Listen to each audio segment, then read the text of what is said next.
السلام علیکم students, good morning. آج ہم گریڈ 6 اسلامیات لیسن 3 ایمان کیا ہے پڑھیں گے۔ ایمان کیا ہے؟ ایمان لفظ امن سے نکلا ہے، جس کے معنی ہے امن کر دینا یا امن دینا۔ دل سے اللہ تعالیٰ کو واحد ماننا، اس کے احکامات پر عمل کرنا، حضرت محمد صلی اللہ علیہ وآلہ وسلم کی رسالت کا اقرار کر کے اسے تسلیم کرنا اور اپنے عمل سے اسے ثابت کرنا ایمان ہے۔ یعنی کہ اللہ تعالیٰ کے سارے احکامات کو ماننا اور اس کے پیغمبر حضرت محمد صلی اللہ علیہ وآلہ وسلم کے کہے ہوئے طور طریقوں پر چلنا، ان کی سنتوں پر عمل کرنا ایمان کہلاتا ہے۔ جو شخص ایسا ایمان رکھتا ہو وہ مومن کہلاتا ہے۔ قرآن پاک میں ایمان کا لفظ پختہ یقین اور اعتبار کے معنی میں آتا ہے، یعنی کسی بات کو پختہ یقین کے ساتھ ماننا ایمان کہلاتا ہے۔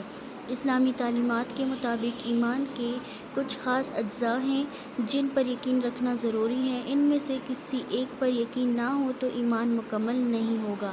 ان اجزاء کا تعارف مندرجہ ذیل ہے۔ ایمان مفصل: آمنت باللہ وملائکتہ وکتبہ ورسلہ والیوم الآخر والقدر خیرہ وشرہ من اللہ تعالی والبعث بعد الموت۔ یعنی کہ آمنت باللہ یعنی اللہ تعالیٰ پر ایمان۔ اللہ تعالیٰ پر ایمان کے معنی یہ ہیں کہ انسان اللہ کے سوا کسی کے آگے سر نہ جھکائے، اسے دل سے اپنا خالق، مالک اور آقا سمجھتے ہوئے خود کو اللہ رب العزت کے حوالے کر دے، اس کے ہر حکم کو قبول کرتے ہوئے اس پر عمل کرے، یہی چیز فرما برداری کہلاتی ہے۔ اللہ تعالیٰ پر ایمان رکھنے کو عقیدہ توحید کہتے ہیں، یعنی کہ اللہ تعالیٰ پر ایمان رکھنا، ان کے احکامات ماننا، انہوں نے جو ہمیں زندگی دی ہے عبادت کرنے کے لیے عبادت کرنا، یہ سب جو ہے اللہ تعالیٰ پر ایمان رکھنا ہے۔ اس کے بعد ہے وہ ملائکتہ یعنی فرشتوں پر ایمان ہے۔ فرشتوں کا ذکر قرآن و حدیث میں بار بار آیا ہے اور یہ بتایا گیا ہے کہ فرشتے اللہ تعالیٰ کی ایسی مخلوق ہیں جنہیں جب اور جہاں جس کام کا حکم دیا جاتا ہے وہ ہمیشہ اس کام کو انجام دیتے ہیں اور دیتے رہیں گے۔ یعنی کہ فرشتوں کو اللہ تعالیٰ جب بھی جس وقت بھی کوئی بھی حکم دیتا ہے تو فرشتے ان سے بغیر کچھ پوچھے جو ہے وہ اس کام پر عمل کرتے ہیں، اس حکم کو پورا کرتے ہیں اور کرتے رہیں گے۔ وہ کوئی بھی کام اپنی مرضی سے نہیں کر سکتے۔ فرشتوں پر ایمان لانا بھی ہم پر فرض ہے۔ اس کے بعد ہے وہ کتبہ یعنی اللہ تعالیٰ کی کتابوں پر ایمان۔ جس طرح قرآن مجید ہماری رہنمائی و ہدایت کے لیے نازل کیا گیا ہے، اسی طرح ہم سے پہلے والی قوموں کی ہدایت کے لیے کتابیں نازل کی گئیں۔ ان تمام آسمانی کتابوں اور صحیفوں پر ایمان لانا ہم پر فرض ہے۔ پھر ہے وہ رسولہ یعنی رسولوں پر ایمان۔ حضرت آدم علیہ السلام سے لے کر حضرت محمد صلی اللہ علیہ وآلہ وسلم تک جتنے انبیاء اور رسول دنیا میں آئے، ان کی صحیح تعداد اور نام سوائے اللہ تعالیٰ کے اور کسی کو معلوم نہیں، مگر تاریخ سے ان کے جو تعداد معلوم ہوئی ہے وہ 1,24,000 کے قریب ہیں، یعنی کہ 1,24,000 کم و بیش پیغمبر جو ہیں اللہ تعالیٰ نے انسان کی رہنمائی کے لیے بھیجے ہیں۔ اب ان کی صحیح تعداد صرف اللہ تعالیٰ کو معلوم ہے۔ ہم پر لازم ہے کہ اللہ تعالیٰ کے ان تمام رسولوں پر دل سے ایمان لائیں اور سب کا احترام کریں۔ تقدیر پر ایمان، یوم آخرت پر ایمان یعنی والقدر ہی تقدیر پر ایمان۔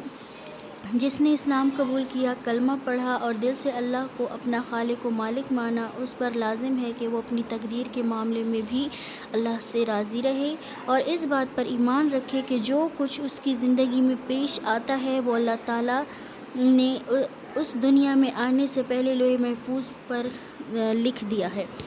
تقدیر کی ہر اچھی اور بری بات کو دل سے ماننا اور اس پر راضی رہنا ہر مسلمان پر فرض ہے، یعنی کہ انسان یہ نہ سمجھے کہ اس کے ساتھ جو زندگی میں برا ہو رہا ہے تو وہ اس کا نصیب خراب ہے، اس کی تقدیر خراب ہے، یہ غلط بات ہے۔ انسان کو چاہیے کہ وہ اس چیز پر بھی یقین رکھے، اعتبار رکھے کہ جو ہمارے ساتھ زندگی میں جو بھی ہو رہا ہے دنیا میں، وہ اللہ تعالیٰ نے ہماری دنیا میں آنے سے پہلے وہ سارا کچھ لکھ دیا ہے۔ اس پر ایمان رکھنا بھی یہ ہمارے ایمان میں آتا ہے۔ پھر ہے والیوم الآخری، یوم آخرت پر ایمان۔ دنیا میں ہم جو کچھ کرتے ہیں، خواہ وہ اچھا کام ہو یا برا ہو، ان سب کے نتیجے کے لیے ایک دن مقرر ہے جسے یوم آخرت یعنی قیامت کا دن کہتے ہیں۔ یوم آخرت پر ایمان ہمیں اس بات کا احساس دلاتا ہے کہ ہمارے تمام اچھے اور برے اعمال کا نتیجہ ہمیں ضرور ملے گا، یعنی کہ اگر کسی انسان نے دنیا میں اچھے کام کیے ہیں تو اس کو اچھا نتیجہ ملے گا، جنت ملے گی، اور جنہوں نے برے کام کیے ہیں، گناہ کیے ہیں، گناہ گار ہیں، تو ان کو دوزخ میں ڈال دیا جائے گا۔ اس پر بھی ایمان رکھنا ہر مسلمان پر فرض ہے۔ یوم آخرت پر ایمان رکھنے کو عقیدہ آخرت کہتے ہیں، یعنی آخرت پر ایمان رکھنا کہتے ہیں۔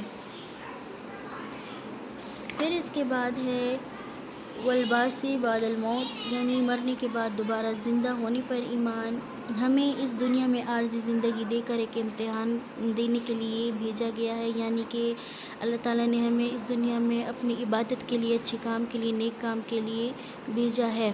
یہ اب ہمارا امتحان ہے کہ ہم اس امتحان میں پاس ہوتے ہیں یا نہیں، یعنی کہ ہم اچھے کام کرتے ہیں، نیک کام کرتے ہیں یا نہیں۔ جہاں ہم مقررہ وقت تک رہیں گے اور اس زندگی پر اعتبار بھی نہیں ہے۔ دنیا میں جو ہمیں اللہ تعالیٰ نے زندگی دی ہے وہ ایک مخصوص زندگی ہے، اس سے نہ تو ہم اپنی مرضی سے ایک دن کم، نہ ہی ایک دن زیادہ گزار سکتے ہیں۔ اس کے بعد ہمیں موت آ جائے گی۔ موت ہماری موجودہ زندگی کو ختم کر دے گی، لیکن ہمیشہ رہنے والی زندگی موت کے بعد شروع ہوگی، یعنی مرنے کے بعد ہمیں دوبارہ زندہ کیا جائے گا۔ یہ قیامت کے دن ہمیں مرنے کے بعد دوبارہ زندہ کیا جائے گا، ہمارے اعمال دیکھے جائیں گے، ہمارے اچھے برے اعمال کا توازن کیا جائے گا، اور اس کے بعد ہمیں اس کا صلہ دیا جائے گا۔ یعنی مرنے کے بعد ہمیں دوبارہ زندہ کیا جائے گا تاکہ ہم اپنے اعمال کا حساب دے کر ہمیشہ کی زندگی میں داخل ہو جائیں۔ پھر جب حساب کتاب کے بعد جو ہماری ہمیشہ کی زندگی ہوگی، وہاں پہ کوئی نہیں مرے گا، تو اللہ تعالیٰ جو ہے اس کے بعد ہمیں اس کا صلہ دے گا، اجر دے گا، یا پھر اس کی سزا دے گا اگر برے کام ہوئے، اور وہ زندگی کبھی بھی پھر ختم نہیں ہوگی۔ وہاں پر کبھی کسی کو موت نہیں آئے گی۔ ہمارا اس بات پر ایمان ہونا چاہیے کہ یہ دنیا اور یہ زندگی عارضی ہے، یعنی یہ فانی ہے، ایک دن یہ ضرور ختم ہو جائے گی یہ دنیا اور یہ زندگی۔ ہمیں بہت جلد یہاں سے چلے جانا ہے۔ یہی یقین اور ایمان ہمیں بہت سی برائیوں اور گناہوں سے بچاتا ہے۔ اگر ہم لوگ اس چیز پر ایمان رکھیں، یہ ایمان مفصل پر، تو ہم بہت سی برائیوں سے، بہت سے برے کام سے بچ سکتے ہیں، اور نیک اعمال کرنے کی ترغیب دیتا ہے۔